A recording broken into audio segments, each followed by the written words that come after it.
തിരുവനന്തപുരം അന്താരാഷ്ട്ര വിമാനത്താവളത്തിലും തമ്പാനൂർ റെയിൽവേ സ്റ്റേഷനിലും വീണ്ടും ബോംബ് ഭീഷണി. ഇമെയിലിലൂടെയായിരുന്നു വ്യാജ ബോംബ് ഭീഷണി. തുടർച്ചയായി വ്യാജ ഭീഷണി സന്ദേശം എത്തുന്ന പശ്ചാത്തലത്തിൽ പ്രതികളെ കണ്ടെത്താൻ കേരള പോലീസ് മൈക്രോസോഫ്റ്റിന്റെ സഹായം തേടി.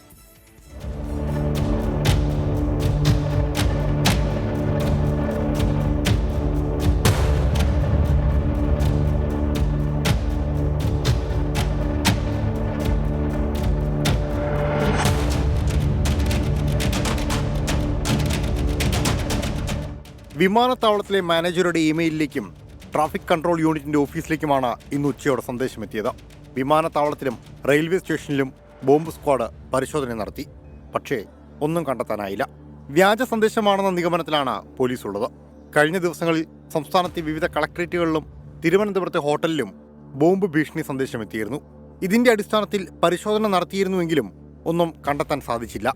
തുടർച്ചയായി ഭീഷണി സന്ദേശം എത്തുന്നുണ്ടായെങ്കിലും പിന്നിൽ ആരാണ് എന്ന് കണ്ടെത്താൻ പോലീസിന് ഇതുവരെ സാധിച്ചിട്ടുമില്ല. ഇമെയിൽ സന്ദേശത്തിന്റെ ഉറവിടം കണ്ടെത്താൻ മൈക്രോസോഫ്റ്റിന്റെ സഹായം തേടിയിട്ടുണ്ട് പോലീസ്. ഇതുവരെ 9 കേസുകളാണ് പോലീസ് രജിസ്റ്റർ ചെയ്തത്. 24 തിരുവനന്തപുരം.